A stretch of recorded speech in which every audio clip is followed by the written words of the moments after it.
What's going on, Phoenicians? This is the first part of the three-part Bermuda Triangle of Japan video that I'm going to make, and this is going to be using comments that were left in the previous video that I mentioned about the Japan Bermuda Triangle. If you don't know what that is, it is getting an apartment, getting a bank account, and getting a cell phone, because you need all three to get all three, pretty much. So for me, when I came over here as a student, a transfer student back in 2013, it was very tough to get all three of them, but I'm going to go through each and every one by one and tell you guys how I got these. But first, I'm also going to look at the comment section from the first video I made, the overview video. None of you guys left a comment on my Facebook page. I'm actually kind of disappointed about that. So for the next topic, I want you guys to leave your comments on that page so I can go through them and kind of make a more precise little thing, I guess. But here's the comments from the first video regarding how you guys got your apartment. So there's only two that actually were relevant to the whole thing, and came from Kat and from Joseph Meets Travel. Kat said, I got my bank account when I was hired on a company where I needed a Japanese bank account. It was Japan Post Bank. I was lucky not to need a Hanko because the staff with my company explained in the Japan Post Bank was cool with it. So I only signed normally. I could have got a cell phone after that and had a place thanks to them helping me get into Leo Palace. I enjoy them. Some gaijin don't because they are small, but perfect for me because it forced me to get out of the house more. I guess it was Leo Palace must be some sort of apartment like Sakura House or something. So she said she's not experienced getting an apartment outside of that. Joseph said he came to Japan in 2013 through Eon, and they set him up with an apartment. And the manager also set up the bank account for him. So basically, your company would set up a lot of this stuff for you, but for me, because I was a student, I had to do all this myself, and that was the trouble. So what I did was, even before I knew I was coming here, I was looking at apartments on Gaijin Pot, and I was just looking every day at the location, what's around it, the train station that I would be near, how far away from the train station on foot, if there is bars, restaurants, shopping areas, and of course rent. Do I need a guarantor? Do I need to pay key money, right? All this stuff is very, very important to know. And I was lucky enough that Gaijin Pod had all this information on there. So I'm going to leave a link down below in the description to Gaijin Pod's website for apartment hunting. And you can look at there. But here's the problem that I had. As soon as I came to Japan, which was March 26, 2013, the first thing I discovered was many of the apartments that were on the list on Gaijin Pod, they weren't renting to foreigners, or at least they weren't renting to students, because you needed a guarantor, or you needed a, they were basically, for first-time apartment hunters, they wanted to know that you were going to be able to comply with all of the rules and stuff, right? And that's always a little bit touchy, and you kind of feel like it's a little bit of a racist thing, and in all honesty, I think Japan is something that the Japan housing industry is a little bit stuck in the 1980s, but it is understandable from a cultural perspective. What happened was, I had an idea of this apartment I wanted to live in here in Shibuya. It was actually right next to the station. It was literally like a 3-minute walk from the station, like from the south exit of the station. I just had to cross the street and go down the hill. It was basically that. It was that close, right? And I contacted the realtor. And they said, once you come to Japan, let me know. And I said, okay. So we made an appointment to meet as soon as I came to Japan. She looked at the, they wanted me to be in Japan first before they contacted the apartment people. So I had to stay at a hotel for a week. And luckily my dad was here and he had points for the hotel because of his job. So we had no problem with that. The realtor went to that apartment's leasing agency. They said they weren't leasing to foreigners.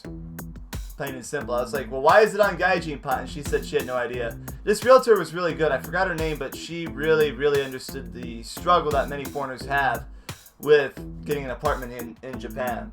So I was really happy that we had her as a realtor. What happened was we pretty much just kind of gave up looking at Gaijin Pot, and then I had a buddy of mine who owns an English cafe in Baba also help me out looking for an apartment. So we looked at a couple of places. First, we actually had to make sure that we were able to pay all the fees before we were even allowed to go in the apartment to look at the space and everything. So they wanted to know that we were going to be able to pay all this stuff before they even gave us a chance to look at this stuff. So I looked at 3 places in Takadano Baba. I looked at 1 place in Nishi Shinjuku and 1 place in Kichijoji, and then I looked at this place that I have right now in the northern part of Shibuya, or the western part of Shibuya rather. I looked at the upsides and the downsides, and I eventually decided to choose this one because this was the cheapest place that it was actually shown to us in Shibuya, and it was also closest to the station relative to every other place that I've been to. The only downside to this place is it's in a rather rough neighborhood, I guess, but at least the neighborhood that I'm in, like I have to walk through a rough neighborhood to get to the neighborhood I live in, which is really, really nice.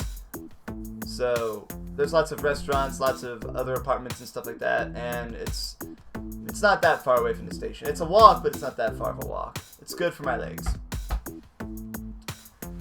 Now, I had to do a lot of jostling around to get my apartment lease signed, because at the same time I was looking for an apartment, I was looking for my bank account and my cell phone, right? You know, videos 2 and 3, right?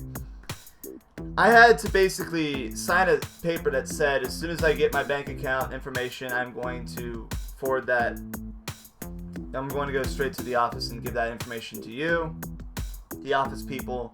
And I also had to sign a thing that says I will give them my contact information as soon as I get a cell phone contract, right?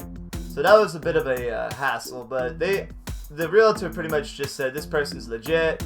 He's backed up by his school. He's going to be here for a while. He knows nominal Japanese, so I had no problem with with signing everything. There was no key money with this apartment, and there was no guarantor fee, but there was a pretty high maintenance fee here.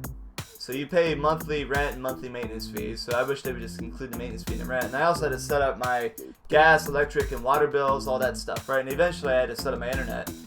I had to do all that separately. I had to contact the the Tokyo Gas, Tokyo Water, TEPCO, and NTT individually, and get them to come over here and set everything up. But it was no hassle really, and then I just got, gave them the address, showed them my Gaijin card, and then they started sending me bills in the mail, which I have to pay.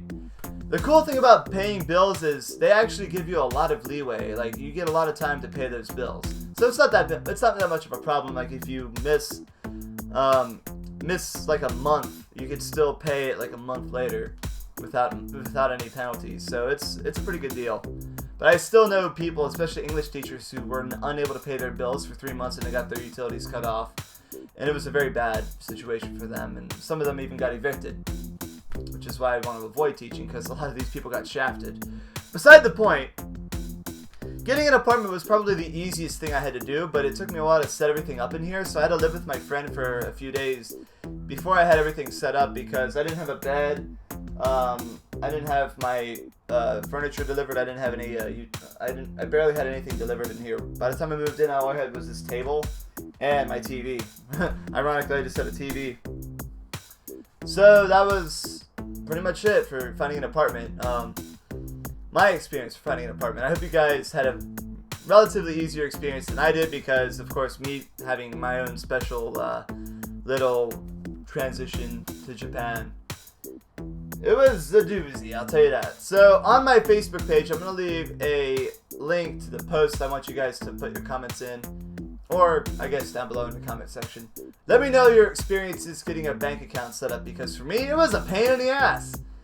It was seriously a pain in the ass. So that's going to be video number 2. Look out for that whenever I have it out. But also check out the link for the Gaijin Pod apartment hunting website as well. And I will see you all in the next video. Take it easy, Phoenicians.